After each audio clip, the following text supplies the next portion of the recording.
just adjust it. Is that, okay, Yeah. Is it on the agenda? it's the minutes from the last thing, and I didn't catch that when I read through it, and it's very minimal, but, you know, Yeah, you can set the record straight, that's all right. Yeah, just adjust it when we, okay, guys. all right, thank you very much.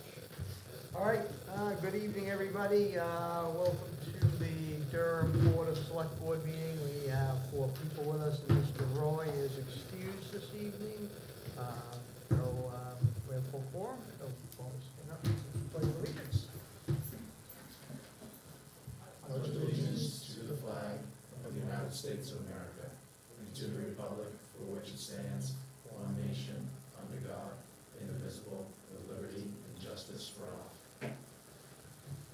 All right. So, do we have any amendments to the agenda any of the board members have? All right, hearing none. Public comment? Let's come on up, Lois. State your name and address and all those normal process things that we do here. My name is Lois Kilby Chesley. I live at 31 Runaround Pond Road. I am on the Union Church Committee, and we're at a loss on how to meet the 3 goals that you gave us without having any money appropriated to us. So what I'm here to just ask is if there will be money available, because one of the goals is to make sure that we have everything up to code so that we can put it, not everything up to, so we can put down everything on a piece of paper that will bring it up to code. And in order to do that, we need to get a structural engineer underneath that building. So we started sort of thinking about it, and somebody reached out to a friend that they, or a person that they know that is a structural engineer. That estimate for that work was $2,200. So I just want to give a heads up that if you want us to do the research by December that you put into that goal, we may need some money to back it up. Okay? Just Agree. for you to talk about. Thank you Thanks. very much, appreciate it. Okay. We have no old business on the agenda. New business, Mike Clark. Sir, you're Yeah, thank you. Durham Youth Baseball. Yep. Yeah, for those of you that may not know me, Michael Clark, President, Durham Youth Baseball. My Vice President, Kyle Pouliot, and our Equipment Manager, former President, Chris St. Amand with us tonight. So, back in the spring, we were here talking about getting use and a lease on the town field, which we were able to work out, which was great. Had an excellent season this year with the kids over there at the field. I think we had maybe 110 or so kids from T-ball up through our minors age group, which is U10. A lot of good feedback from the parents and the community with what went on over there this year. And when we were here in the spring, we kind of provided a maintenance plan of things that we would like to do. We did do, this is just something in addition to what was sent to you guys ahead of time. So, pass those around. Jerry, this one here. We did a few things before the season started. I don't know if any of you have been over there, but we resurfaced and replaced all the benches on the first base side bleachers, reinforced the third base dugout that had a lot of rot and some holes in the floor. Reinforced that, put fencing up on front of the dugouts for safety for foul balls and things like that.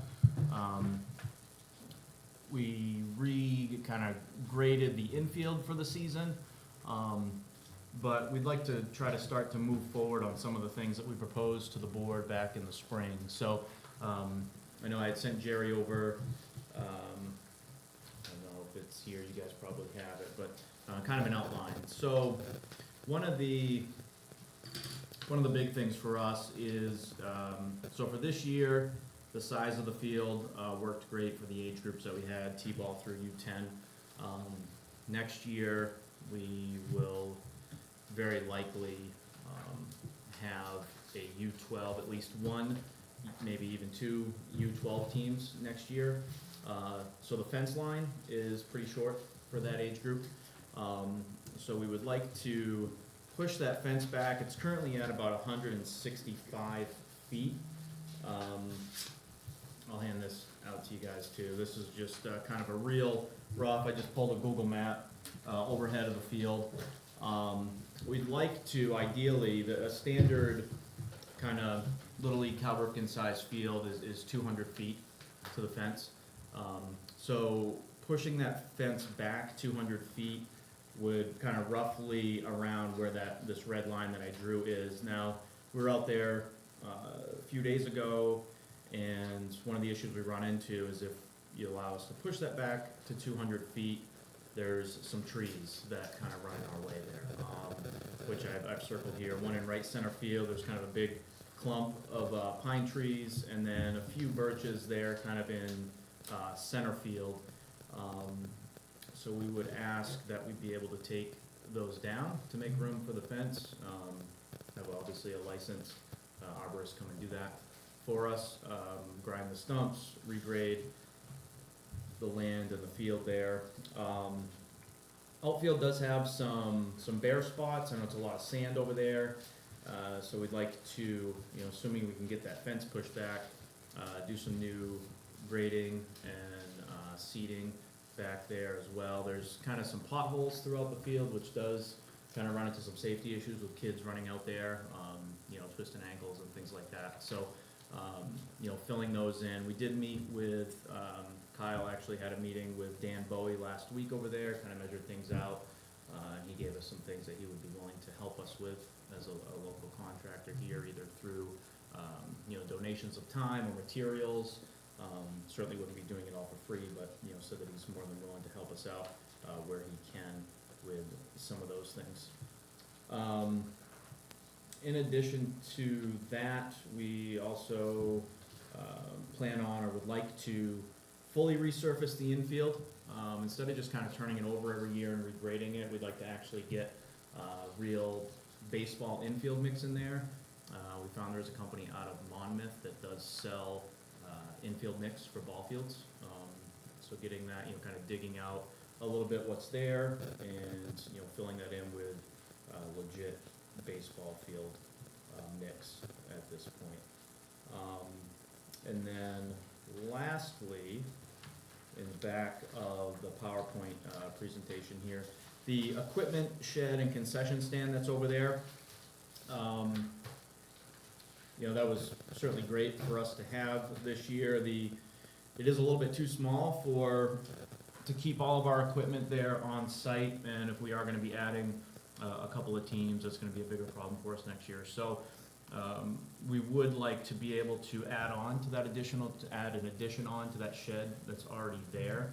So there's a sketch in the last 2 pages here, and what we're proposing is adding to if you're looking out at the shed from here, the left side of the shed going towards the parking lot. Right field line there.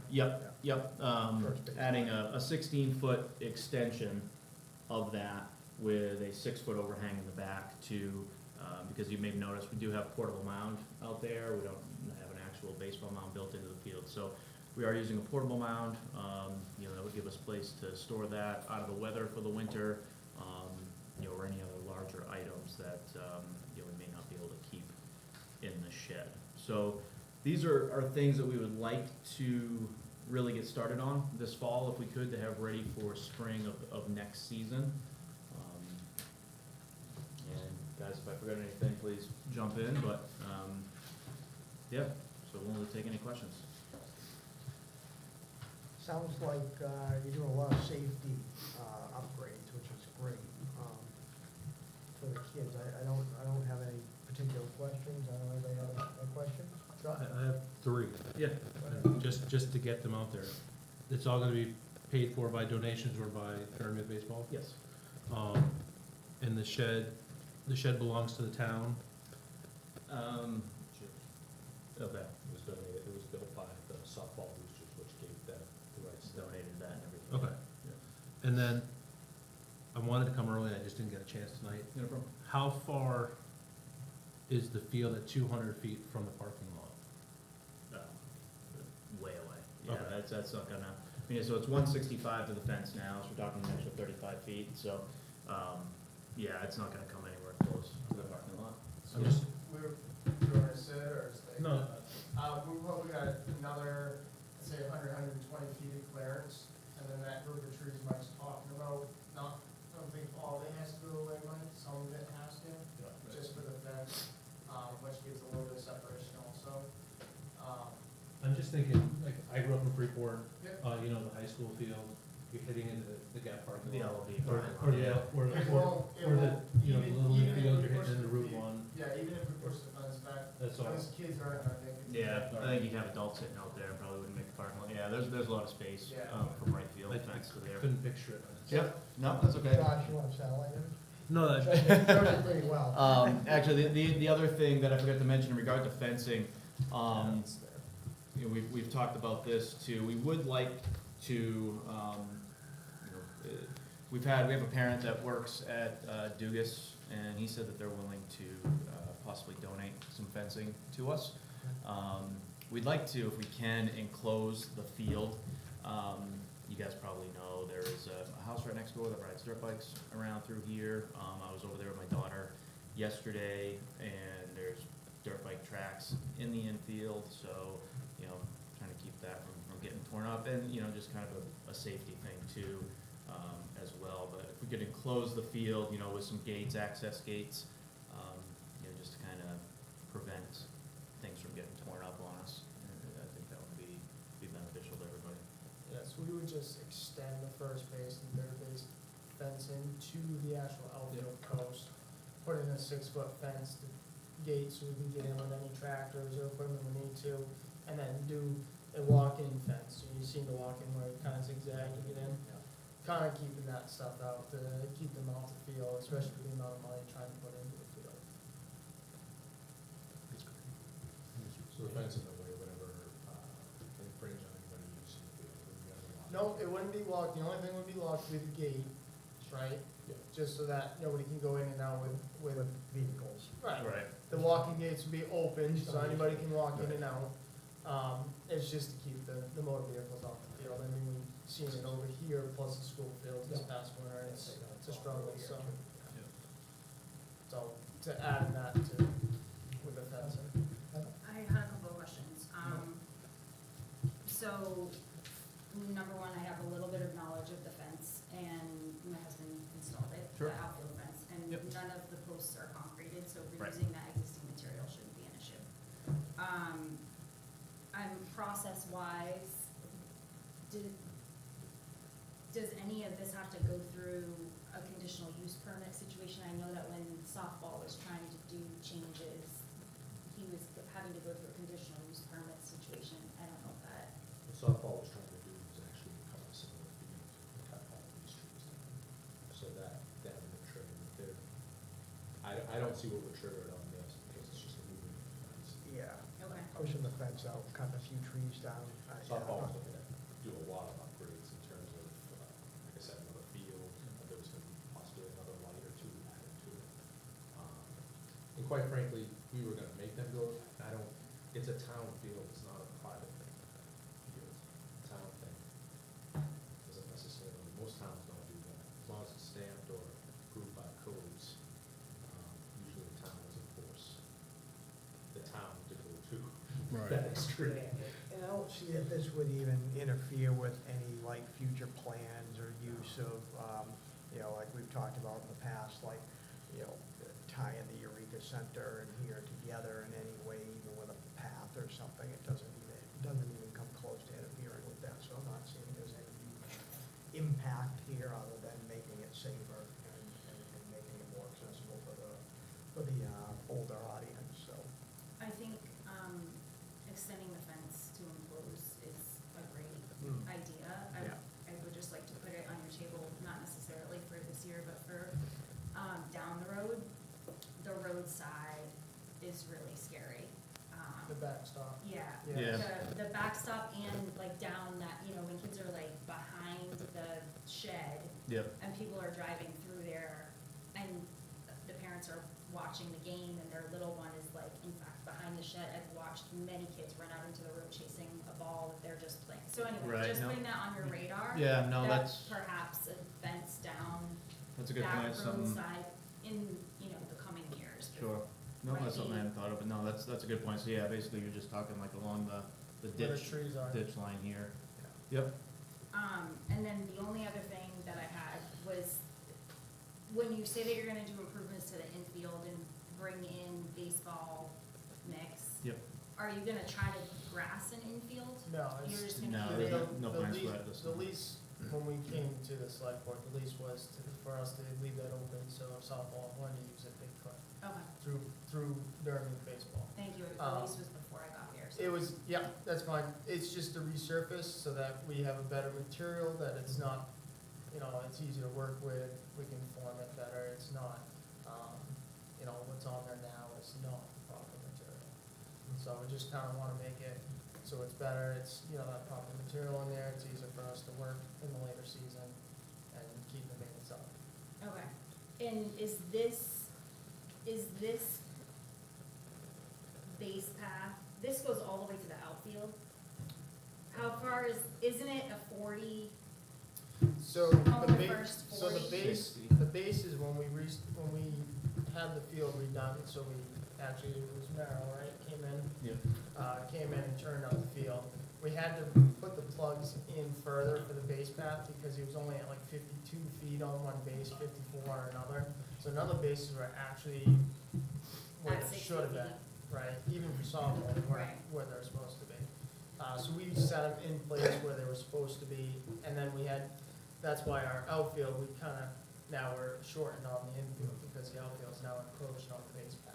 Okay, so the reason why I'm asking that is because when I'm looking at this proportion wise, Yep. if this is 60 feet, I feel like this probably isn't 35 feet in this drawing, which is fine, it's still Yeah, depend. probably not to scale, right, Yeah, but right. yeah, just Yeah, to so give you an idea. that's my only thing is that like, I don't know what the process will be to like map out where that's gonna be, but I don't think that that's accurately represented. We're at 35 feet in right field, then we have to go further than what's there now. Yeah, I to mean, To get 200, Yeah, okay? And Mike, we wanna do the 200, but Little League, you can do anywhere from 190 to 200.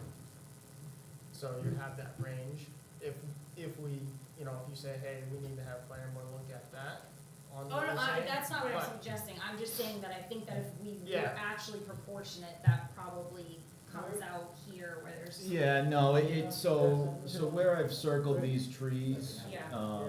that's literally what needs to be taken down. Yeah. So, it doesn't, all of this stuff back here doesn't need to be touched. There's a front clump right here and then just a few birches on this side.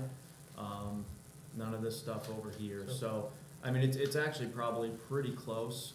If it wasn't such a mess out, we could even walk out and look at it, but yeah, we were out there the other day, 190 gets us like right to the tree line without maybe just trimming some branches or a little bit, but, 200 would, have us take a clump out, which, would be ideal. Yeah, So- Dan and I actually pasted out at 190 in that center field tree would still have to be removed. Okay, so the birches kind of hang over the field, and Yeah. then one bigger pine Yep, hangs that's over. fine. Rich? I think your plans look great. With that said, the only thing that I would recommend you guys do, is flag the trees that you think are gonna have to be removed. Okay. Put a flag around them, mark off where that 190 or 200-foot mark is. Okay. I don't know how Jerry feels about that, but you can have Calvin even approve that, if the board's okay with it. And as long as it's not intrusive in terms of like clear cutting that whole field, and it's just, as it's illustrated here, that'd be okay. That's where I was saying on that. I agree. That's kind of where I was headed as well. Take Calvin on a quick tour. Just, It wouldn't take 'em- it wouldn't take 'em long. 190, mark the 200, Yeah. say, here, we're gonna cut this buffer out. Yeah. And as long as it's within what you guys are illustrating here, then. Okay. So So are we gonna make a motion to vote to approve this pending Calvin's, what? How do you wanna say this? Is that what they're looking for, is a vote? I guess if you wanted to vote, we could We make can a, vote. make a motion to authorize Durham Youth Baseball to proceed with the plans that they have illustrated pending review of the tree cut line and 190 and 200-foot boundary markers, approval by Calvin Bernier. I'll second that. Any comments or questions on that motion? My other question would be, I think it's a great idea. I would just like to limit the cutting of trees. You know, at 200, you know, cutting trees, I think that should be the ideal, the goal is at 200, and then it's better for that age. But, you know, as long as you limit cutting it. Yeah, I mean, there's no intention or reason for us to take out anything more than we have to. I know, I just felt like it had to be said. Yeah, no, I hear you. And it's a buffer too, you know, it's got that little buffer line that needs to be kept there, so. So I got a motion on the floor. Any other questions from the members? All right, all in favor? All right, Awesome. that's, motion carries. All right, thank you, everybody. Gentlemen, yeah. Appreciate it. Rich, one question, that's for the fence line and the trees, or is that for the shed? That's for Oh, the right, shed yeah, also. the shed too, yeah, are you guys okay with that? I know we Well, still it's have. That was, It's let's not go back ours, to so. that. The shed's not ours. Yeah. Okay. The only question there is, and I don't know this, just, I would do this, I don't think he'll charge you. I would just check with codes in regards to, once you reach a certain square footage on a shed, there is something that transpires there. I don't know, I don't own any sheds personally. Yep. But just check with him and, you know, he can send us a waiver for any fees for building. I'm still gonna go through the code enforcement for the shed, I just didn't know here if we had to get that approved before, and then if you were looking for us to go through the planning board. I don't with believe that. it got, no, it's never been through the planning board adding that shed. No, I don't, the planning board has more than enough to do than add Okay. a little footage, square footage to a shed. I don't think that's warranted, but that's just my opinion. So just work. Just work with it, make sure that you're staying within the confines of whatever that is for, Just adjust. maximizing the shed and so forth. Yeah. Make sure that overhang's not, the overhang on the front towards the field or towards the road? So there's an overhang on the front just for water when the Right, pump right, right, access but the in. extension, I mean. The extension's on the back. Yeah, just make sure you're not encroaching into the town's front, I don't think you are, but Yeah, just, I'll have to talk to him about the overhang, if that's gonna count for the setback rule, or if it's just the shed itself. So I'll deal with him on that. yeah, that's good. And if you guys ever get rid of the tiger on the front? Don't get rid of the tiger. No. That was like, big, don't get rid of the Yeah, tiger. don't get Just put it in another part of the building, put it on the field, don't get rid of the tiger. No intention for that to go You know who anywhere. did it, right? Yes, I know. More fees than you know. All right. All Thank right, you, gentlemen. thanks, Good luck. everybody, Yeah, appreciate thank you it. for doing everything you're doing. It's great. Yeah, All We had for a great kids. season, so. Yeah, it was- no, it's awesome. Thank you for the program, Yeah. so, means a lot, thank you. Yeah. Thanks, gentlemen. All right, Great. Thank you. Okay. Great. All right. Historic District Commission, Lois Sylvie Chesley, come on up.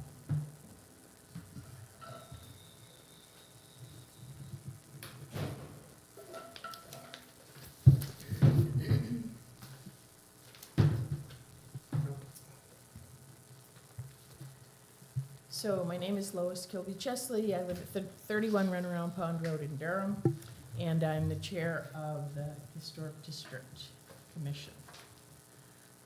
What I did first was just hand it out to you, explanation of what the 3 different groups who have investment in the Union Church, who they are and what our responsibilities are. So the first thing on the page is the Durham Historic District Commission. And on the within the ordinances, the Historic District Commission is given a lot of different rules to follow, I guess is what we'd call them, since the ordinance is to follow. The first is that we have our purpose. The purpose is to prevent inappropriate alterations of buildings of historic or architectural value, to prevent the demolition or removal of designated sites or landmarks and significant historic structures within designated districts whenever a reasonable alternative exists. To preserve the essential character of designated districts by protecting relationships of groups of buildings and structures, and to assure that new construction in the historic district is compatible with the historic character of the district so as to protect property and tax valuations. The district runs approximately from where the bandstand is, a little bit down Route 9, up over the hill toward the Get and Go, and down Ferry Road, and then is bordered by the river. So I'd love to be able to tell you, there's a nice map in here that shows it, but the one behind Heather is the best I can do, and you can barely see it. So right at the southwest bend in the river, thank you, Heather, is where the historic district is. So we are responsible for that. And without reading this all to you, I hope that you all realize that the district commission doesn't mean to put up barriers to repairing or building or adding on to any of the houses in the district. What we do is we just make sure that everything that's done within the district is done in an appropriate way. So if somebody wanted to put an addition on their house, they would come to us and they would bring drawing, some to scale sorts of things that they might have had someone else draw, that they draw. We look at them, we go over it, we decide whether or not it's appropriate, then we give them a certificate of appropriateness, and then they can go forward as long as code says they can. So we work really closely with codes on this. So pretty much what we want to do and what we're told to do is to protect that district. In addition to that, we're supposed to also inform the community and educate the community.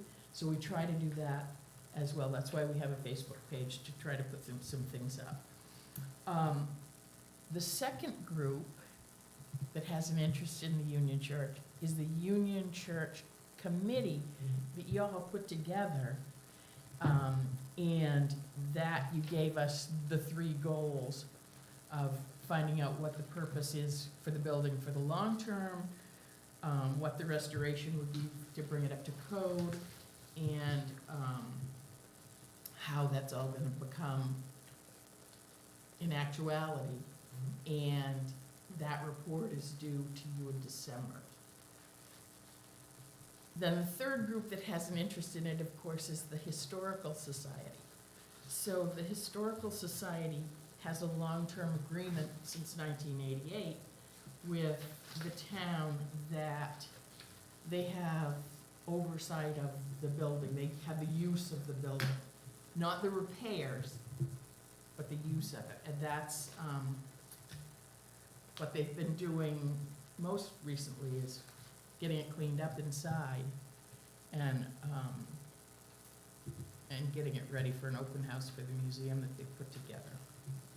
Now, I'm in a little bit of an odd position because I'm chair of the commission, I'm vice chair of the Union Church Committee, and I'm a member of the Historical Society. So yeah, sometimes when I come, I sort of have to watch my boundaries, but I try to be careful that what I'm doing is who I'm representing at that time. And tonight, I'm representing the commission.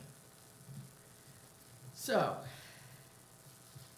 we're a little, maybe more than a little, we're a lot confused on the on the $10,000 that was given to the commission for repair on the sill. And I came in yesterday and double-checked the language on the motion that was made at the town meeting, and that's what it says, that $10,000 would go to the commission for the repair of the sill of the Union Church. So, what we need to know is, first, my interpretation is that an RFP comes from you. But I need to be sure that's true, because if it's supposed to come from us, we need to get off our, and get moving on it, because it's already been from April till now. $10,000 of that has to be spent before December. And we all know how hard it is to get anybody to even look at property, although we've been lucky enough to have 2 groups come and look at Union Church and give us estimates on what the repair would be for the sill. So, my question is, who does the RFP? So, yeah, you can go. I'll give you my best shot at this, okay? Okay, Most of that'd be good. Okay, so the town approved $10,000, right? Yes. So we can put out an RFP assuming that work can be done for up to $10,000. We know the sills are gonna cost more than $10,000. So until we have an idea of, let's say it's $35,000. Once we got that money earmarked by town, then we could put out an RFP for $35,000. So we have another 21 that's banked. That doesn't run out, it's in the Restoration. That's a restoration fund. Right. Right, so we can use that as well as the 10, so that would give us 31. I don't believe we could use that because it's over 10 without a town vote. That's the problem. That was what I. That thought money as was- well. So what I was gonna say is, I'm confused now, more. well, we're only typically, unless it's been approved by the town. Yes. Like, for example, we can authorize you to spend $10,000 if we had something that was tangible that says this is gonna cost $10,000 or less. We could put out an RFP for that, because the town already gave us approval for that.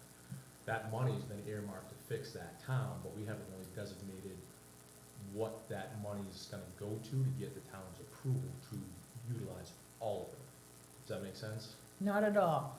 Okay. So is it simply stated, I think we would have to have a special town meeting to Correct. vote on, Exactly.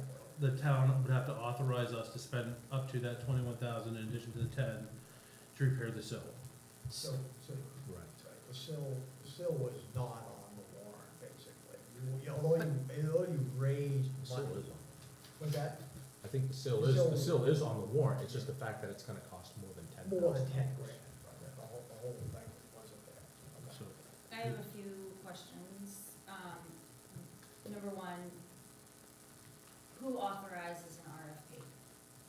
Typically, the board would, once the town has, like, for example, we wanna buy a new truck, and we go to the town and we say, we wanna raise, or we wanna use $10,000 of capital funds to buy a new truck. And the town says, yes, you can spend up to $110,000.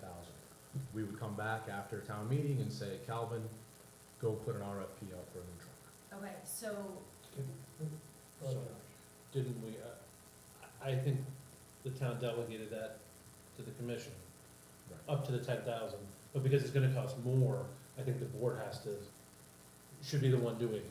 If it were 10,000 or less, then I think the commission could do it under the warrant article. Yeah, I'm just saying, I it's just- too premature for RFP, we would have to Oh, get a right, but bid prior to that, say 33,000. so that's what I'm asking for the distinction between is a bid, an RFP, we're attaching a number to that, like, Because we've been authorized already to spend that money. So you have to have the money in the bank, basically. And then you say, all right, that's my budget. Then I go out for RFP and I get quotes for less than that number or the same number. so And then there, I can award it. so an RFP is different than a formal quote. The money has to exist before an RFP, because what I think, and correct me if I'm wrong, what I think that they're trying to do is, in order to accomplish these goals that we're asking, is if the present proposal, wait a minute, restoration, what restoration is required and present a proposal proposal to how those goals were gonna be accomplished. If they don't have numbers attached to that, how at that point do we make an informed? Wrong group. Decision? Wrong group. A proposal does come with numbers, it's an estimate of what it might cost. But an estimate and an RFP are different You, things. you use the estimate to make the RFP. That's correct. Thank you. So you bring it all in, and then you formulate, say, okay, I want green, I want white, I want wood, and then I go and say, now go bid, give me an official bid. Okay, I understand that now, thank you for clarifying. Can I ask one other question? When it was the roof that was done over at the Union Church? Yes? Okay. I don't recall, voting on the funds for the roof of the church. That was in the restoration fund and paid for out of that, so how did that work if we didn't go to town meeting and ask to pay? So for there's it? never been a vote of anything that's been a restoration on that building, where we had $66,000 basically 4 years ago. They've never taken a special town meeting, they've never voted it at town meeting. The money in the restoration fund, which is in the budget, and has been, and it's been carried forward because it is in operational funds, or? No, it's in its own. It's in its separate- own, its okay. own- it's- Okay, so it carries over year to year. Prior to about 4 years ago, the Historical Society would come and talk to the select board and ask for $10,000, and it would get in a warrant. But that fell off the wagon during, I guess probably during the pandemic. I don't know, or maybe just prior to it. So the $66,000 has been spent down now. It was used, about $20,000 went to the roof, $18,000 went to the repairs of the back of the church. Some amount, which I don't have the slightest idea, was for tar from the road to the stairs of the Union Church that doesn't meet the standards for what it needs to for the Department of the Interior, because it's tar, it should have been either cobbles or bricks or something, but Or left as is. or left alone, exactly, but now it's there. I mean, we could tear it out, but we're probably not gonna right away. But none of that money came up for a private town meeting vote. The only thing I can tell you that, in my recollection of this, that's different here is it's something specifically that's earmarked, meaning we asked the town specifically for $10,000 to fix the sills. To help fix, the word help is in there, to help fix the sills. And during the discussion at the town meeting, I repeatedly said that there was $21,000. So everybody who was voting heard that.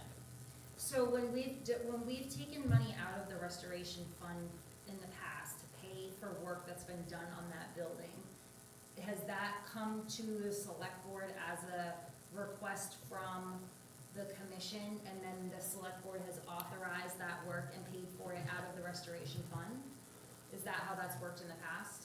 The roof got brought up by some, I thought it was you though. So the roof, Calvin and I had a conversation about the roof. He asked me what color asphalt things. There was There was a leak, there was something going on. Well, there was a leak, Yeah. but yes, I mean, Big leak. and There there's, is cases where, like that, like an emergency, and I'm not saying the sills does not fall under that, I just don't know enough about it. I was just trying to describe what the RFP process is versus Right. a bid. so process. I don't understand, I'm sorry, I don't understand why someone in the last April, May, June, July, August, 5 months, hasn't told us that $21,000 isn't available to us, because every time I've talked about this, Nobody said it wasn't available. Yeah. I don't know where you just said that. I thought you just said that we have to go That's to a not what I special said. town meeting. That's not what I'm saying is, I don't know under these circumstances, because that money, that 10,000 was earmarked for the sills. Now, if this is an emergent situation, we probably can use that. I would have to defer to the town attorney on that. If it's like the roof where it's causing more and more damage. That's a hard argument to make if the sills have been rotted for X amount of years, you know? I think one of the things, like you alluded to earlier, as far as like the $10,000 is using that 2,200 of that and getting a structural engineer in there and figuring out what's That's going a on. different committee. Well. But it still holds water to this conversation. It holds a lot of water because the commission, the other committee was formed to address all the issues with the Union Church, not just the sills. So the sills should be part of that agenda. So it almost took some of what you're worried about and put it into this other committee's hands. That should be fed in there so that when we get back option A, option B, option C, and there's estimates with those, which is, I believe, if I look at the meeting minutes from the Union Church Committee, that's what you guys are off doing. Bring all those estimates back to us, including the sills, because from what I can tell, the building's not gonna fall down tomorrow.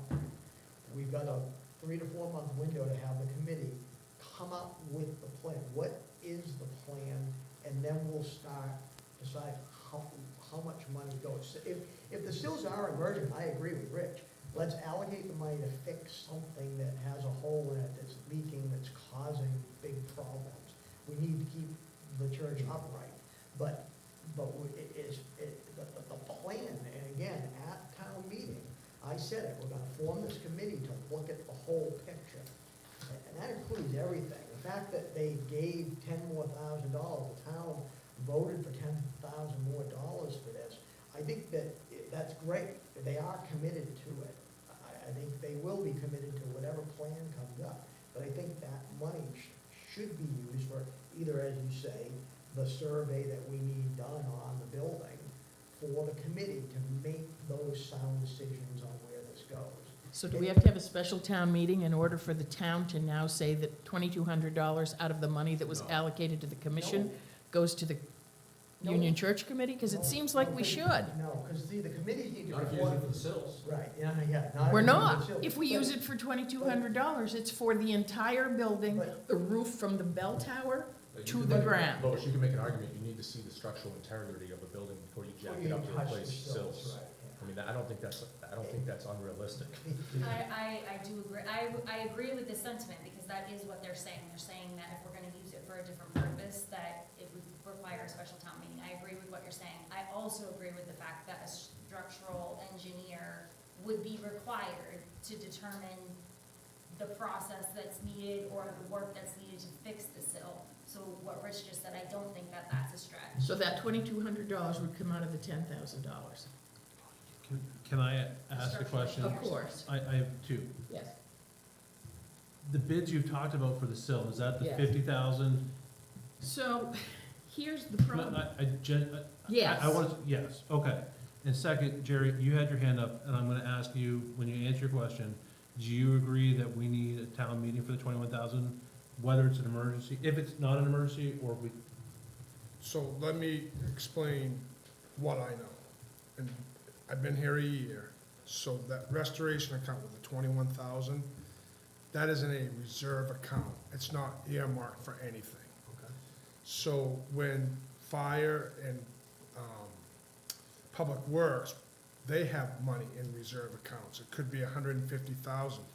They just can't go buy a truck with that 150,000 without going through this process and asking the town to buy that truck out of that reserve account. Now, if in the past, the restoration account has been different, I haven't been here, I have no knowledge of what's been going on. It's not the same as the other reserve account, so I don't know where the town is with that. And I'm only So- remembering that we've done upgrades to the church due to it leaking water. Well, there was a preventing- safety issue out back, where we Yeah. had to have rocks and stuff like that, and the porch was falling in. There's been, well, like I said, for lack of better words, like a code officer would call life safety issues, where the board does have the power to act on that, but if it's And an not a obligation. life safety issue, the town would have to vote on it. Again, I'm not saying the sills are not a life safety issue. I do think before anybody jacks up that building, the structural engineer should look at that building before that takes place. So I don't you- think So, it's- so I just wanted to did that kind of answer where I am on this? I think, You're at the same point as me, where maybe we haven't been doing it, but I didn't remember Right. that we didn't have a town meeting, vote on it. And so I agree with you in your assessment, but as I see it, any way we look at it, we're short $20,000, give or take, right? To get the sills repaired? Not exactly. That's what I was gonna try and, but I just went to a no, but so can I now extrapolate a little bit? Yes. Okay, so, no one who we've talked to and has ever been in that building knows what the target is. Because when we asked Northeast House Rights to come, and they came and looked at it, we just said, what needs to be fixed? I'm gonna stop.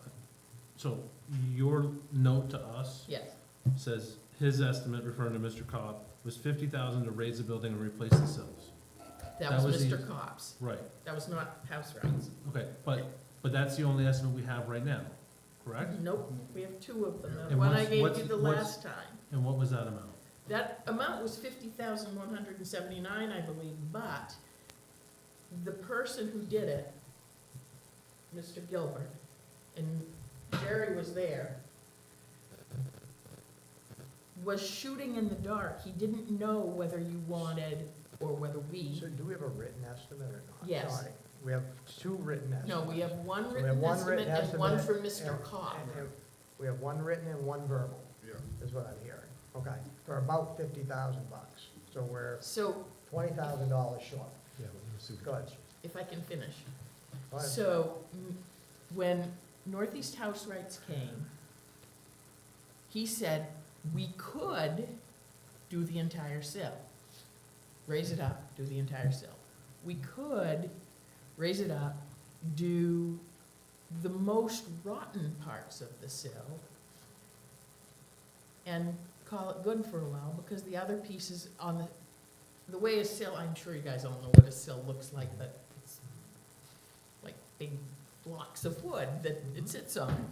And so some of it is good, some of it is not. Across the back, it's not great. Across the front, it's okay.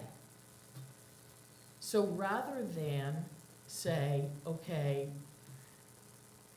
do 14 different estimates, if you do 10 feet of sill, if you do 20 feet of sill, if you do 30 feet of sill, I said, do the whole thing. Okay. You got the building up, do the whole thing. Came in at 50. I immediately said to him, we got 31, that doesn't work. And he said, you told me to do the whole sill. And I said, okay, so now what? And he said, we can bring it down. In addition to the sill, however, I'm gonna call it rear right corner post is totally rotten. From where it meets the foundation to the roof, which should have been fixed when the roof was fixed, because although the roof at least now has new sheathing on it, the corner post is gone. So when House Rights did their estimate, they included the corner post. Came out $50,000. When Mr. Cott came and we talked about moving it, they didn't want to even Yeah, that's all. have that discussion. Yeah. I mean, they gave us 3 reasons why. One is it won't go down the road, one is it'll cost hundreds of thousands of dollars to go underneath the wires, and the other one was it would have to be cut like a layer cake because it's too high to move. So he said, if I was taking a wild guess, I'd say it would probably be $50,000 to raise it and to put sills in. Okay, sills all the way around? I don't know. Sills 10 feet? I don't know, because that's not in an estimate. That was, as you say, verbal. So, Lois, Is it- may I is ask you a it- question about Mr. Kopp, though? Certainly. One of the things that I read in your report was Mr. Kopp said possibly an additional $50,000 for the foundation. So Correct. that's where my mind went to the structural engineering component of this, because there's no point in replacing sills if we gotta replace the foundation also. So Mr. Kopp's recommendation was that we raise it up. I mean, if I was doing this job, I'd make the same recommendation, to be honest with you.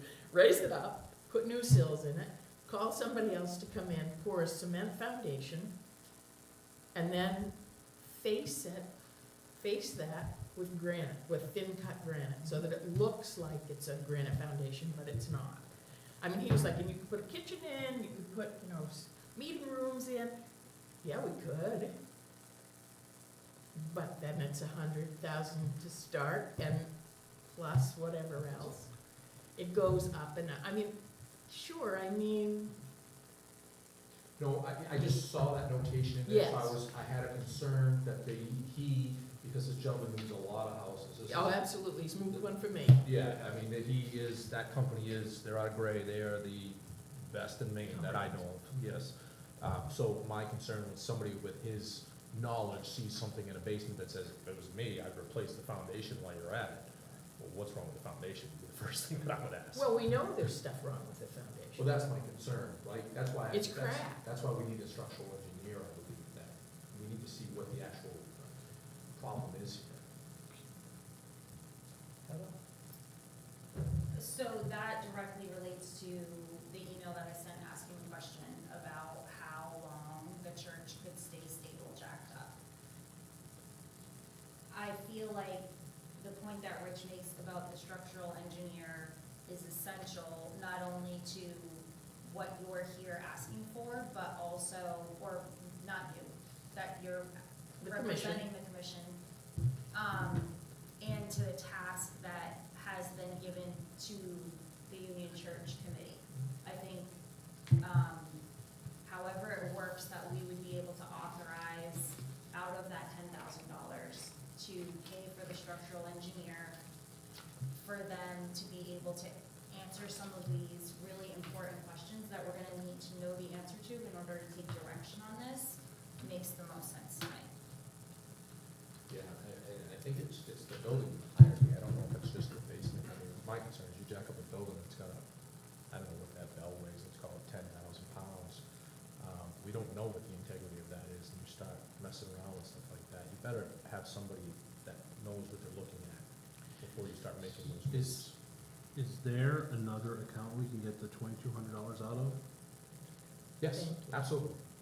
Yeah, we Thank could, we could do that out of the general account, I believe, as long as there's funds in there. Oh, the 22, I thought my brain heard 22,000, like you were trying to arrive at the No, 50 no. for the sill. You're talking about to 100. pay for the You probably wanna engineer. make it 4, we could authorize up to 10, I believe. Right, You're talking about right, to cover the cost of the engineer.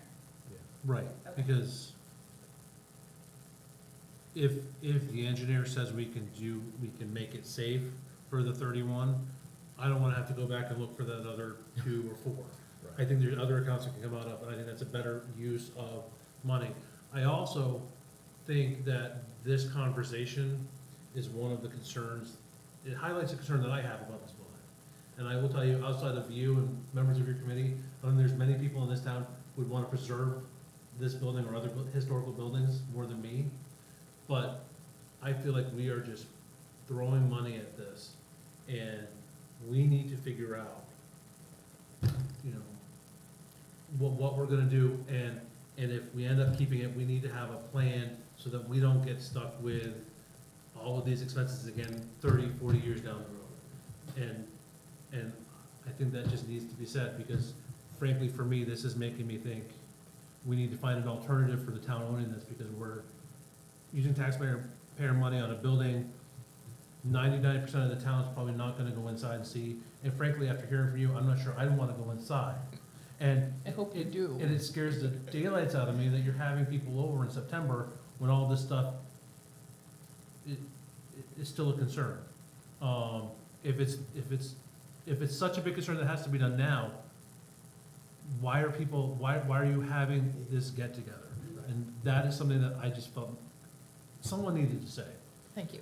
And And there's, who pays the insurance on that building? If something happens when the tenant is having an event, is the town responsible? Yeah, it's The a town pays property insurance. and casualty. Yeah. So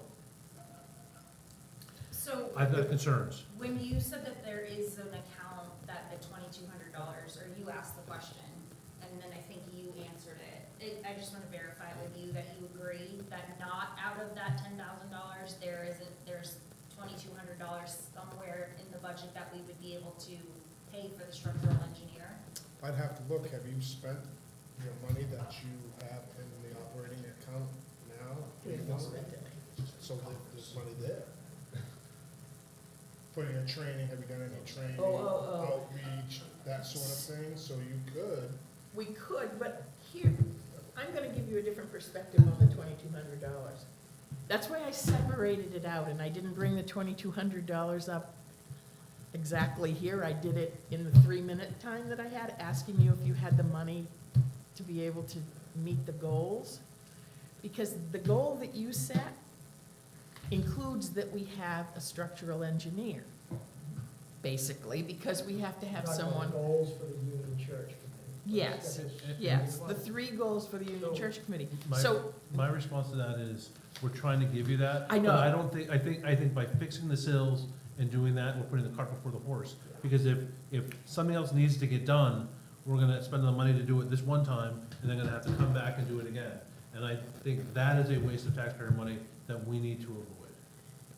So, And I'm gonna pile on to what Josh was saying a little bit, that the safety concern, if it's that unsafe.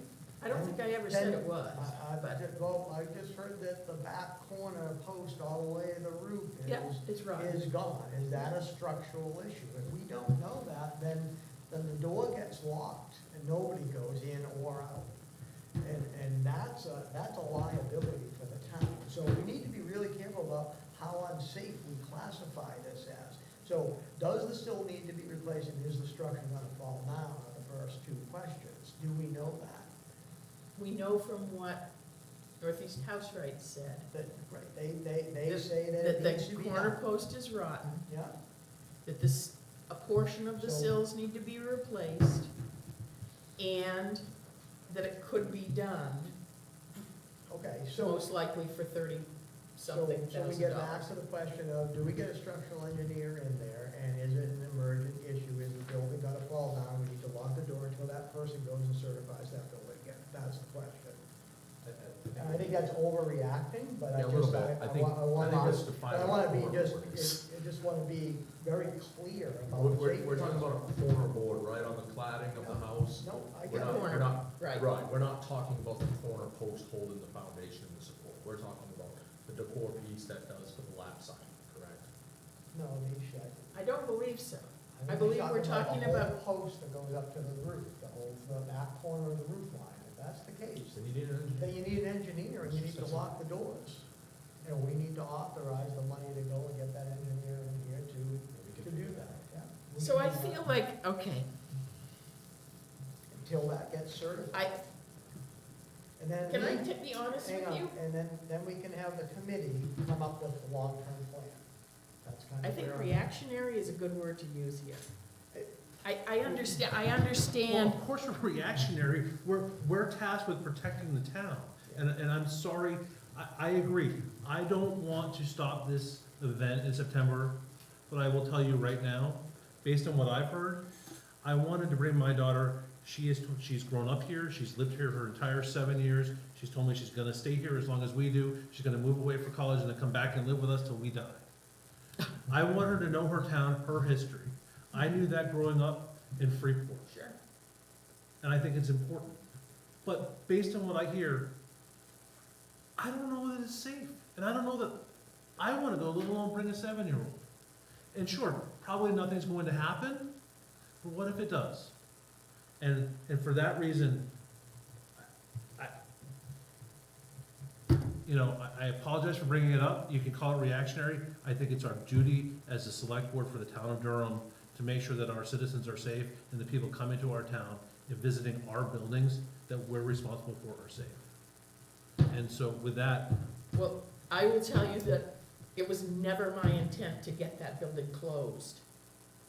I didn't ever expect that to be anything that came out of this conversation. That you would then say, the building is so unsafe that we're gonna lock the door and nobody's allowed in it.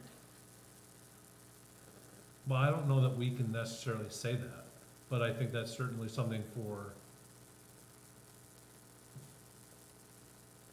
the town to look, you know, make sure it's safe. What is the capacity of the building? I think we now have an obligation. You can even know that before it's on the public anyways. I'm sure that someone knows it, I don't know it. Heather?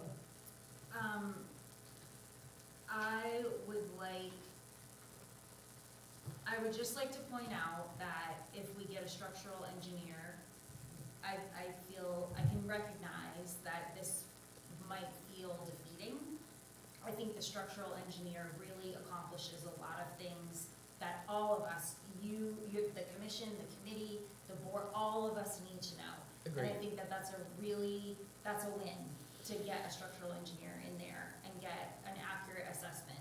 I think that we as a board should consider having Jerry send Calvin over to determine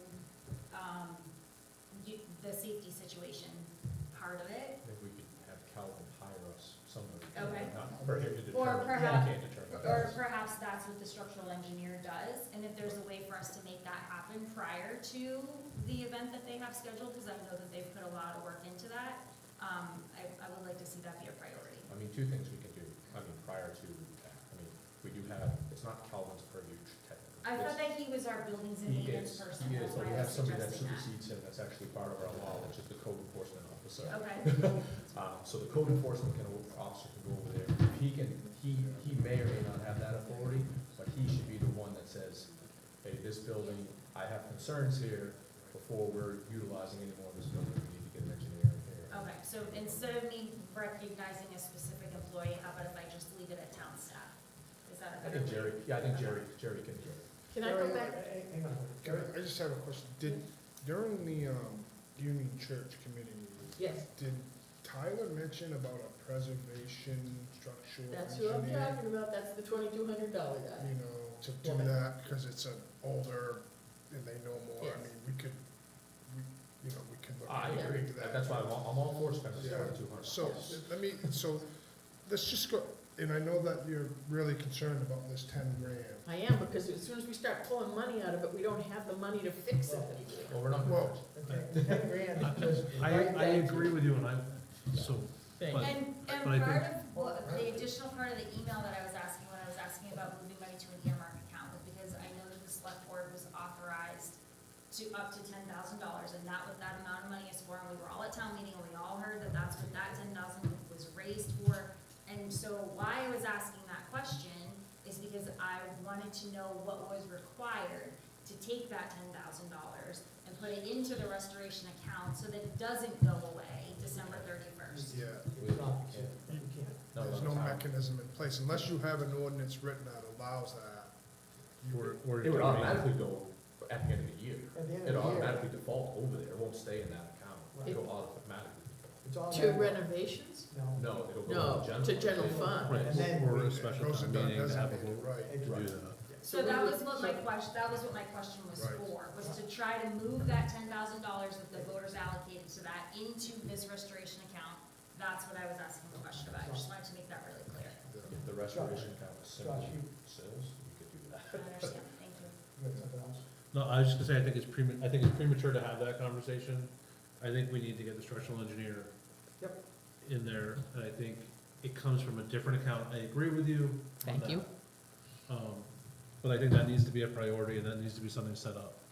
And I think that, typically, I think this is something that we might push back another meeting.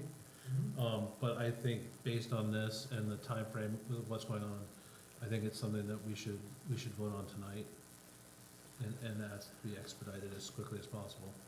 So can I ask a question about $2,200? Does that then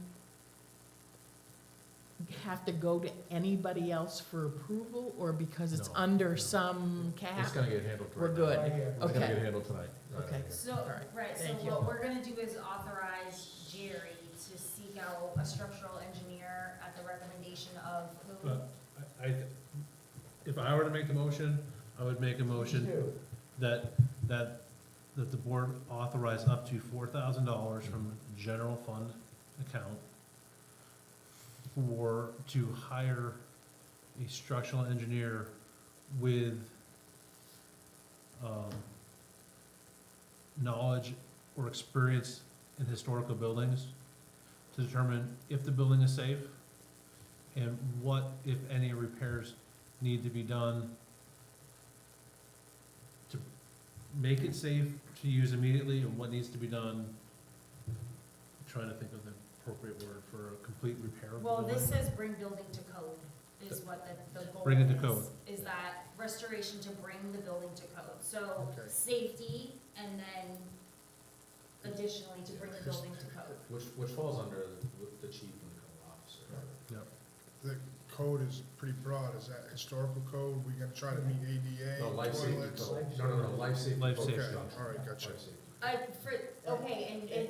And that's a really good question, because I'm asking that question too. Initially, out of the gate, we wanna know the safety, right? That's what we need to know immediately. When we are saying, bring the building to code here, are we referring to that, or are we We're referring to life safety because it's exempt from other codes. Yeah, I mean, we'd have to have septic put in, we'd have to have. Would all you- that. It's would- not, so, Right. Okay, and then, thank you for clarifying.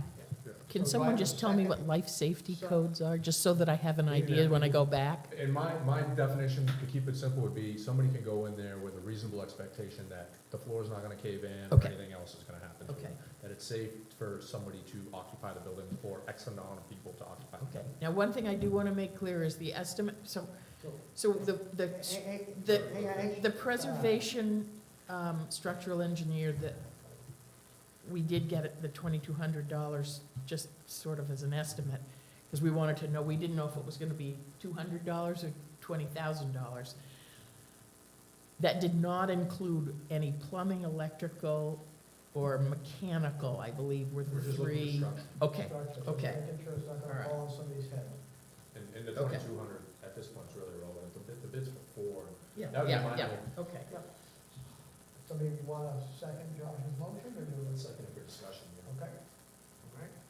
So I got a motion on the floor to allocate $4,000 out of the general fund to hire a structural and historical type engineer to assess what repairs are needed at the Union Church, to assess life safety against codes of life safety and occupancy on that equipment. So Up to discussion- 4,000. Up to 4,000, I'm sorry, up to 4,000. Yeah, and for discussion, I was just gonna, to make an amendment of, I was actually gonna go up to 6,000, just in case. We have up to 10, I get it. I'd Only go up to because- 999. Yeah, I I I just wanna I make sure, don't because care. there might be more than one engineer that we need to hire, Yeah. is all, it- there yeah, might that's be what one I'm- or more. So I just just- want, I I think just it don't needs wanna to be, have, it yeah. needs to be done, I agree with I- you 100%. There's a sense of urgency here, Yeah. so I'd just rather get the right people, get it moving, and have the monies there. So I'll amend it to up to $9,999.99. That's fine, thank you. And, I'll second his amendment. And I have a question. yes, When the select board is authorized to spend up to $10,000, that can be multiple times a year? It can, it right, can be that for can be an multiple. item, it can be. Well, I'm just it's asking, not- because we already authorized Like, I can't nine. just keep adding $10,000 to the pot to fix something. No, but like, we already authorized $9,999 for the chief's truck, and so. This is different. Okay, that's what I'm And the- asking, is and that we the- can do yeah, that, The okay, reason why this one is different is because it's for life safety of the public building. okay. That's why it's different. I think we could actually, to be honest with you, I think we could actually spend more than 10,000, Okay. because it's more, because it is a life And safety. and eventually, yes, of course, we can't keep on doing these little things, it does add up over time, but for the chief's truck, it was because it was a bid, came in higher. Yeah, that was acceptable to go do as well, because we had already had authorization to go and buy that truck for X amount of dollars. Okay, I just wanted to make Because sure of that we are the allowed to do world. it more than one Yeah. time. Yeah. Okay, I don't, thank you. So, second to raise $999,000. $9,000. I apologize for laughing, I was like, no, we didn't. $9,000, sorry, I didn't put my comma in. $9,999 from the general fund to have a structural engineer with historical expertise to look at what needs to be done at the Union Church in concerns of life safety and some of the structural issues that have been flagged up in that building. All in favor? In the usual manner? All right, all opposed? We have a motion carries 4-0. And then the only thing I will add is just double check with the insurance company that whoever we hire is gonna make the insurance policy still good, Okay. right? Just double check that we don't have a policy issue, whatever certifications we need out of whoever it is, make sure that that's on the up and up as well. Thank you. Is that- Okay, whoops. Yeah. So, how many structural engineer bids do we have to get? None, None. none. The town, whoever Jerry delegates Yeah, to do this, will find yeah, you somebody. guys won't be. So you doing have to this. do nothing. Yeah, you're gonna wait for Jerry to. You're welcome to. So the Union Prefer- Church Committee doesn't do No, this anything is- with the The town structural? is doing this. The town is doing You it. guys are on the Yeah, loop. you guys are on Okay. the- We'll But give you the report. if you wanna make donations to cover the cost, or save the town money, you could do that. Or suggest the person that Tyler recommended, you know, that, I think that that's appropriate. No, just leave it in the town's hands. Yeah, Jerry will, Jerry knows what to do. So I still don't have the answer to the very first So- question I had, because I'm still, I get this, this is So, all, this is so- all Union Church Committee business, because now I can go back to the Union Church Committee and tell them that the structural engineer is gonna be paid for by the town, that we don't have to worry about it under our, goal for this, for the, Union Church Committee. But now I'm gonna go back to the commission. When any repair needs to be made, I'm not even gonna say the sill, because I'm not gonna be specific. When any RFP needs to be made for the Union Church, because it's under the authority of the commission, who writes the RFP? The select board or the commission? Do we take the information that we get? Do you take the information that you, so suppose, let's just say that we get the structural engineer's report, and the structural engineer says the only thing that we need is a new sill and a new corner post. Who, because the restoration fund, I'm gonna say belongs, I know it doesn't, it belongs to the town, but it's under the authority, I believe, of the, no, it isn't. But the $10,000 is. No, it's under our authority. Yeah, it's all. So the fact that the town gave it to the commission, They earmarked it. They earmarked it for it to be used for the sills for the commission, for the church. okay, so we have no authority. So you write the RFP, yes? Well, you're describing an RFP as if we're doing cosmetics things here. I think what we're looking for is to define any structural integrities of a building and fix those in what is required by the engineer. So to answer your question, I think generally, this board drafts the RFPs. I think it can be delegated by this board or the town at a town meeting to the commission, and the wording of that $10,000 measure may have done that, but because it doesn't cover the entire cost, I think it falls back to us. So I That's what think- I was looking for. Usually this board will just put out like, we'd ask Jerry to put out an RFP. That's typically all we would do. Or X. So whatever the scope of work deemed by the And engineer. it gets advertised in the newspaper or It'll something get like that. advertised. And if the various committees need input to, say, again, back to the historical district, do you need something specific in the RFP for, say, color of the paint?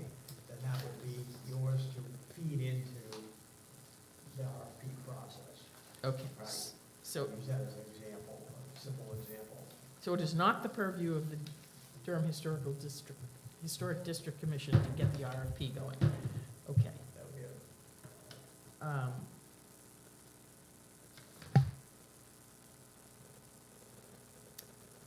And then my next thing, which was actually the last paragraph in the document that I sent you guys ahead of time, what do we do for the repairs? What's the procedure for the repairs? So we get the structural engineer, So- then, Go ahead. I don't think getting the repairs is the commission, right? That's, right, we're talking, you're now moving to Good. the committee. Or the committee. I'm make talking the recommend- commission, but, Well, I don't think the commission doesn't own the building, right? okay? The town does. And so the commission, I think, can say, these repairs need to be done, and then bring it to us. Yep. Okay. That's exactly how this, it doesn't matter which commission does, whatever happens, all the money needs to roll through this table here and us decide how it gets executed. So everybody's bringing the ideas in and maybe even estimates when they're doing the work of the Union Church Committee, or even the Historical District might have a estimate for something. But then when it gets turned into something real that actually you have to spend money on, then it goes out for RFP, it gets voted on here first, goes out for RFP if the money is available, or we turn it into something that needs to go to a town meeting for execution of getting monies for something additional.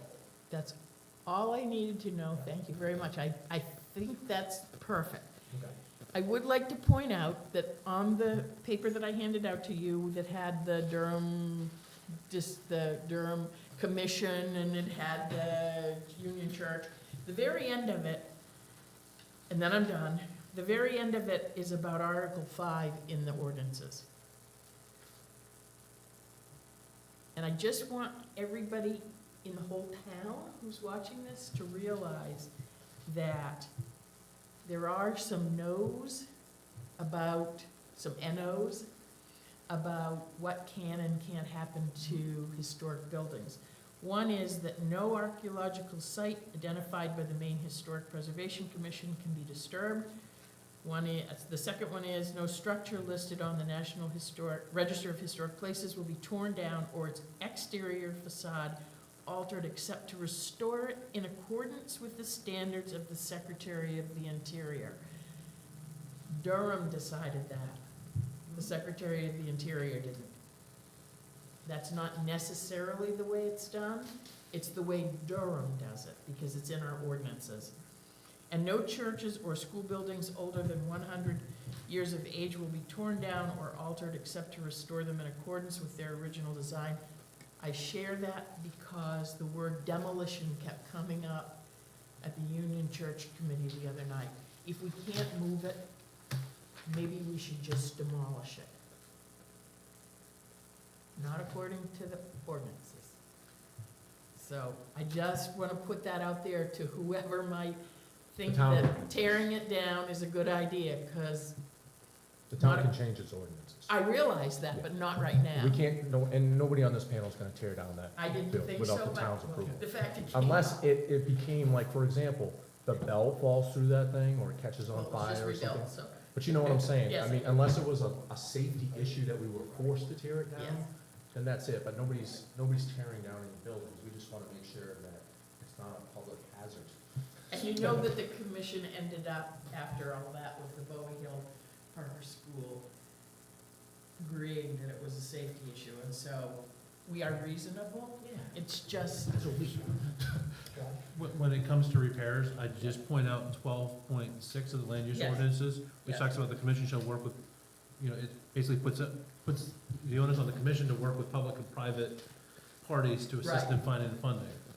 So I think that is, to answer your question about the repairs, that is your role, it's not, you can be Okay. tasked by us to, investigate it further. yeah, Because that commission's probably in a better place than we are, but I think that's your role, so, start writing. Can, Grants. I just, I'm writing grants all the time for the other I one. just wanna sort of recap where we are Go ahead, Jerry. and really what the expectation is, so let's talk about this. So here we are, it's what, August 8th? Hey, time's flying when you're having. Time is fine, so we're gonna go out, I'm gonna get on this structural engineer person as soon as I can. I don't know when, so say that he or she can get in there September 1st. Yeah. Does the evaluation, sends a report back. It's in line with the 50,000, 100,000, whatever it is. Do you see that being done this year? The repairs? Yes. Well, I think we need to see that it's safe. And so I think not only is it your job to find that person, but I think you need to instruct the chief and codes enforcement officer to go over and check the safety of the building. Right. Would they let us know when they're going in so they don't set off the alarm again? That was us. Oh, Yeah, I'm- I It did. was Josh specifically. It was Rich. Jerry, sorry, I what didn't know it were was you you guys. This is why I I'm thought it was asking. codes. So, I don't know, I'm not a gambling man, but I don't see a lot of money being spent on repairs before snow flies. Yeah. Right? Okay, so maybe I'm wrong, maybe it will happen. So, if that's the case, this $10,000 that got raised at town meeting is going back into designated funds. It is. January 1st. January 1st, it's gonna go. So why not use that $10,000 to get the structural, and you raised up to 10 grand instead of taking it out of the general fund? I'm not sure, I think we get on this earmark category, but at the end of the day, it's a town building, where the money comes from is the town. Where it's earmarked from, whether it came out of the fire department or whatever, it still comes from taxpayer dollars, et cetera, so. That's why when it was initially brought up that we had these structural integrities, and that, you know, before we could pursue with this committee per se, we need to get an engineer in there to figure this out.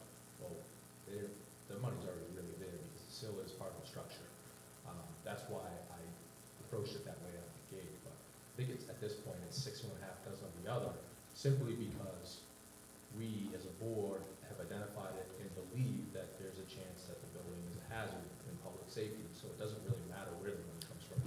no, I it think- is, Well, let me explain my reason, right, since I made the motion. right. My reason is that taking out of the general fund, we'll leave that $10,000 there. That we can then, if we need to, we can't get the repairs done, or we can then have it at a special time meeting if we have one. We can then move it into the restoration account. And that way we have that money, and we don't have to say, hey, we're raising this again, because this is technically something different, and I think that's We can't do that, Josh. at a town meeting. Yeah, That's- what happens is it's gonna roll over, it's It's gonna go gonna- into general, and then And we then can we're- ask the town to take Take 10,000 out of that. the general. Right. So basically, what's happening now is we're taking 10 out of the general fund, and I'm gonna take the 10 that they've already raised and put it back in. Right. And then, That's and all- then, that's all I'm come saying. springtime. Now, if you had It's- stick to your 4,000, that would have been different, but you still could have taken it out of the 4, and then 6 would have gone back to. So it's just an accounting thing, that's all. To me, it's a better look, because that money was specifically earmarked for the civil, and there's no question that, you know, maybe we could use it, because this is looking at that, but this is something slightly different than what the town voted on, and to me, it's Okay. cleaner to do it that way. Fair enough. Maybe a Mike- little extra work for you, but I think you can handle it. Yeah, it's just a wash, a shell game. Right. I'm gonna put it over here, then I'm gonna take it out there and put it 6 over there. 1/2 dozen of the other. Right. I don't think we can totally rule out getting some of this work done before December 31st. We might have Maybe, to. I'm more afraid we're gonna have to. You're gonna have to give it up? Yeah, that's, I'm more afraid that he's gonna come back and say, we need to do this now, and then we're in a different situation. We might have to do a town meeting. Yeah, right. I see what you're That's saying. And then the availability of the contractor, like North, they can't wait Yeah. around waiting. Well, that was the point in the thing that I wrote. I mean, they're sitting That's around my waiting, fear. right now, they've got someone who could start This. right away, Take the burden. but they're sitting on their hands, probably filling up their time with other smaller jobs, but waiting for, I just got another email the other day, and he said, what's the decision? And I said, I don't know. Ways out. So I think based on what comes back with the report, that potentially, based on whatever the report says, that 10,000, because I know that the commission is concerned about losing the $10,000, right? That if we're in a situation, based on whatever the report might say, that could at that point then be used as a deposit for work that was gonna be done, or whatever, so that $10,000 doesn't just go away, but potentially a deposit towards. It doesn't go away, though. It would be hard to do that because you would have to go into a contract before you had town approval, because it's gonna be well over 10,000, given a $10,000 deposit, so you have to. Unless it's an emergent situation, then we have to do it. Then you would have to call state. Yeah. For the whole amount. So I'm eagerly going to await the report. Okay. And I just now need one more thing, I guess. In order to access the $21,000, what is the process? I think we need to find that out. Oh, go ahead. In my opinion, Yes. unless it's an emergency, it's been historically done, and I think that's something we might need to discuss in the future. I think it needs to go to a town meeting or a special town meeting. So it would be like how we have warrant article that says transfer out of whatever to cover Exactly this, correct. this thing. Yeah, just Okay. like the fire and I the, think we have. to Public have a building Works. committee That we Right.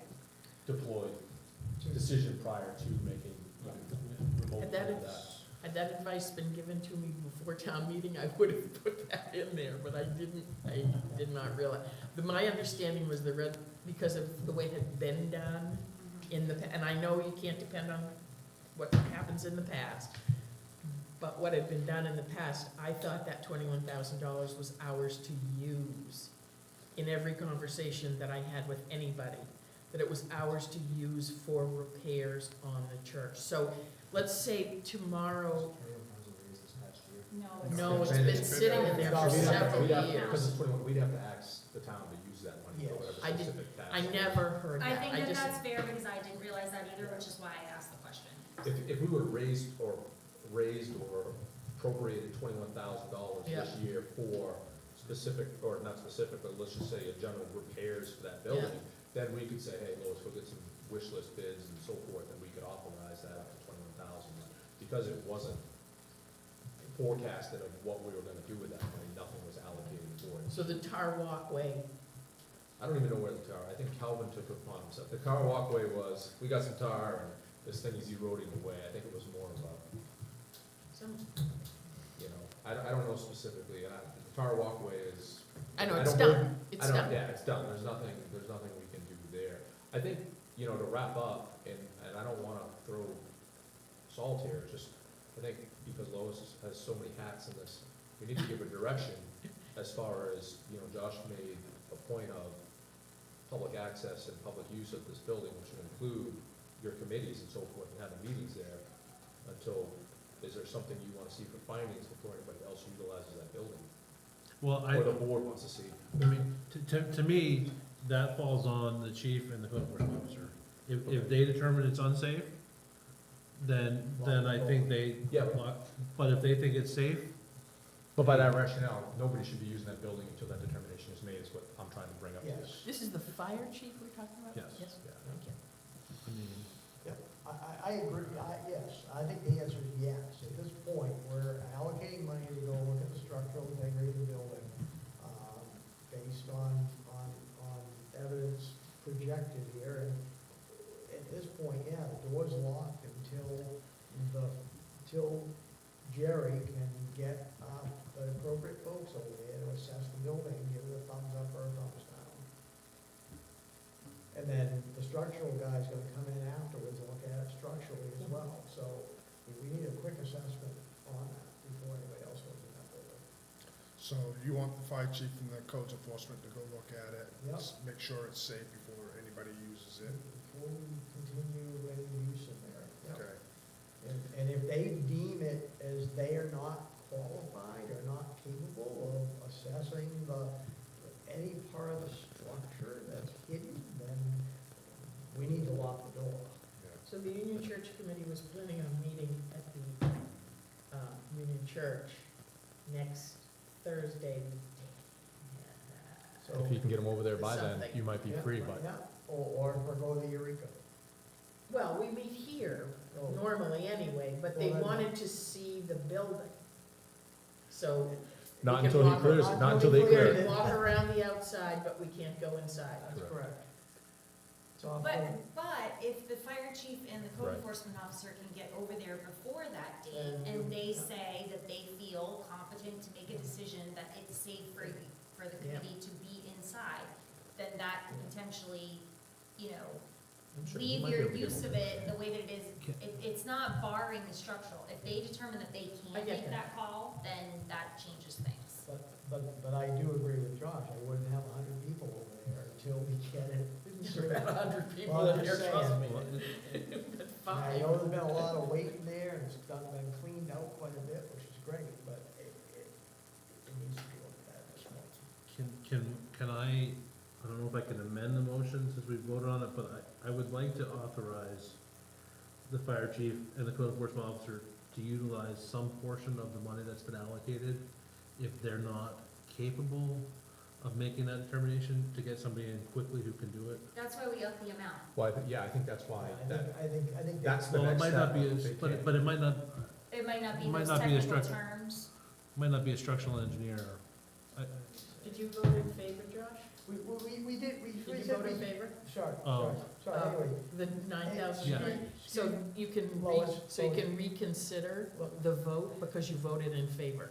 Well, first Yes. of all, I think we're all set, because we said life safety, I think it covers everything, okay? So I think we're pretty much covered, that if they do need somebody else, they can bring them in. I don't think we have to do a separate motion or change the motion. We talked about the structure, but.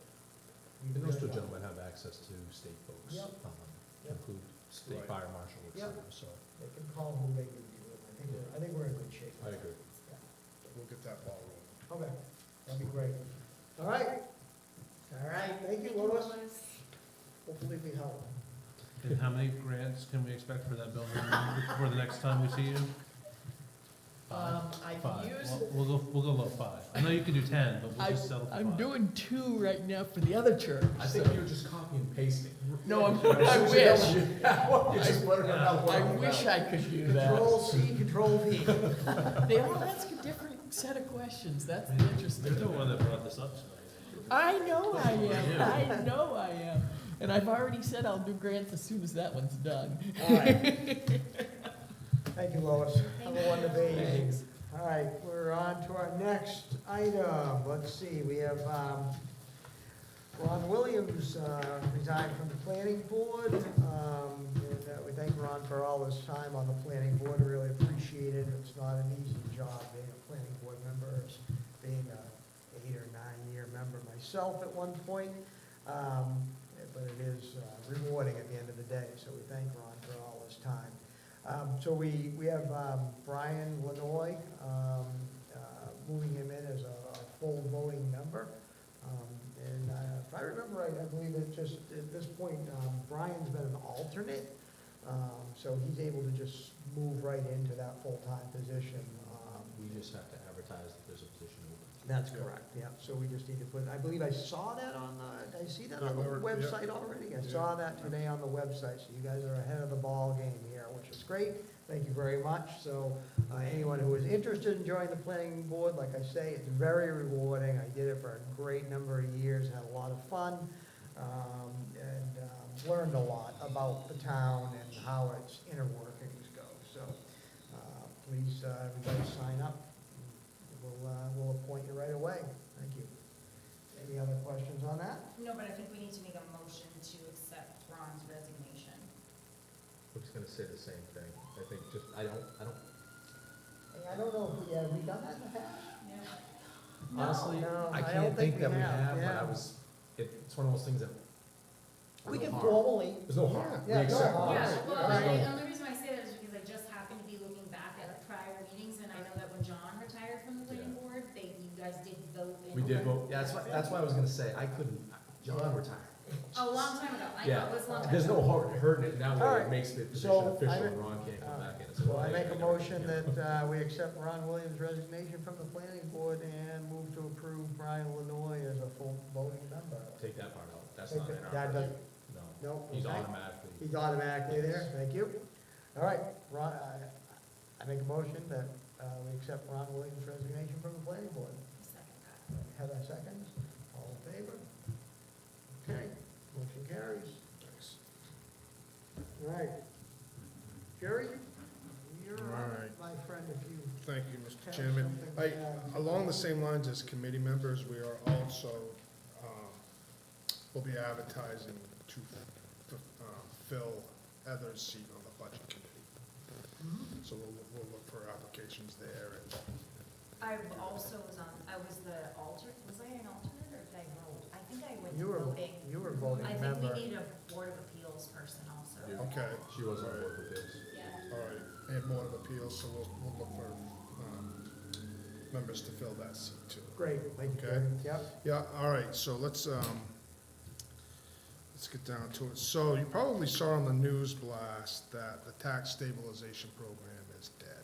I just want the residents to know that, and you folks to know, and you tell your constituents, in 2024, no more tax stabilization. It's gone.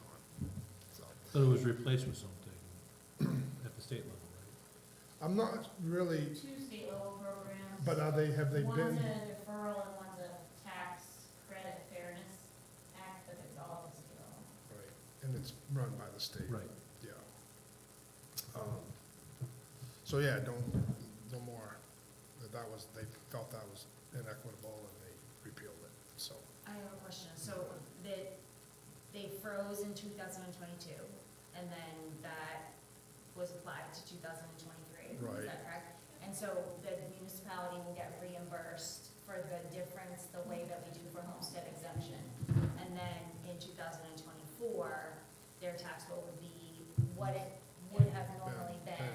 Will the homeowner know what their 2023 tax bill was without the freeze? Yeah, I Just think- so that people would be able to like gauge what the Yeah. difference is. I think so, doesn't it say on the tax bill, this is what your tax I mean, bill you would have just been? have to multiply by the, because we have a new mill rate to your evaluation. And just give, formally, we have to do it.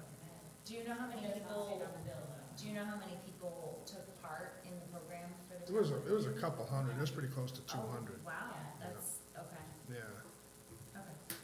yeah. Okay. So, there's that. So, we got, I'll hand this around, we got a,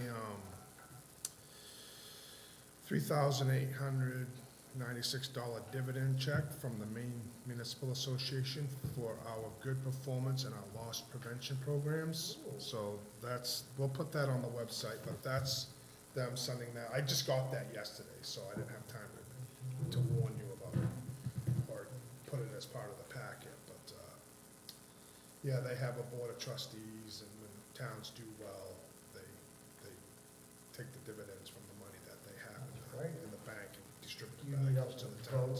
towns. No, just giving you, it's just letting you know, and we'll put that on, because that's really a press release coming from the town officials, from Yeah. you folks, so we'll put that on the website, Great, and, so folks can that's can always see nice that, to that's see. always good thing. Another thing I'll hand around, because I just got this, is that the Swamp Road, Calvin's not here, he's on vacation.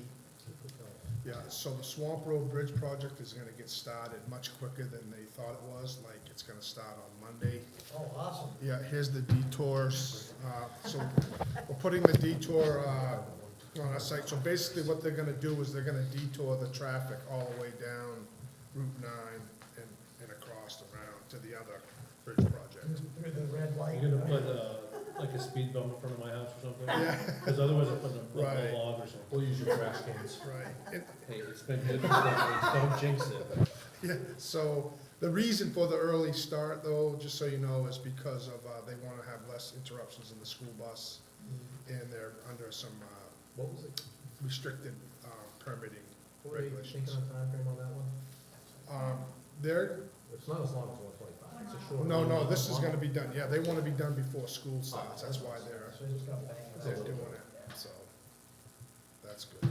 And that traffic plan was developed by St. Laurent and Sons. I'll apologize for them, because it's a little sloppy. How long will I be able to jeep through there? I think it's amazing the detour's down 125, which is also a detour. Right, yeah. But I think the residents, you know, will know if they have to, they can cut across the other road to the right, head down Yeah. Old Brunswick if that's what they want. But the majority of the traffic, they wanna send right down the major roads rather than across your local roads. So. Which is kinda good, It cause, is. I just wanna make sure that I should know this when I'm looking at this, I don't know, my brain is not. This right here is Dead Man's Cart, correct? Right here, and then Right your here. strip, yeah, okay. So while that road is closed, maybe that would be a time to, and Calvin's on vacation, so we don't need to talk about this now, I can bring it up at the next meeting, but just, address the flashing lights. I know that he went out and looked, but then, They sometimes work, sometimes don't, from what I can tell, and, yeah. and I would then, say take them out, because you can't see them anyway, even when they're operating. And everybody needs to, like I was saying before, those red things that are, you know, that octagonal and have, pay attention to them and pay attention to traffic. And slow down on the corner. That's really the big thing there, but I know that he we was, can talk about that at another meeting. yeah, I think that when Yeah. he, because I know that he had said that Looking he was into it. gonna put, Yeah. options, but I think maybe when the road's closed, it would be a good time for us to talk about it or address Yep. it or whatever. and the last thing that I have for you is that I will be attending the Maine Town City Managers Conference tomorrow and Thursday. Oh, that was Friday, right? Friday morning. so. Good. Which, it's a good conference, because it gives folks, us town managers, time to talk to one Yeah, another. is this about the one where different you're things. bringing the staff up on opposite days? No, that's the that's- MMA conference, that's in MMA. October. This Okay, is that's just fine. strictly for the town and city managers. Yeah. Um, Okay. So I'll be listening tomorrow and Thursday and Friday morning. Well, you'll be working. Oh, it's work, Working in a yeah, different place. yeah, exactly. So that's pretty much, all I got for Okay. any reports. All right, thank you. Any other questions for Jerry? You're still gonna find, I'm sorry, you're still gonna find time tomorrow to do this whole, union- I will be making some phone calls to Chief and, Alan You to. just- I think he's busy right now, but, you know, maybe we should go bring him But some water or We'll something. get on it. We have good staff, so they won't waste much time No, trying to, I'm sure it's not do that. an issue either, but just make sure you check the box. yeah. Consent agenda. Yeah.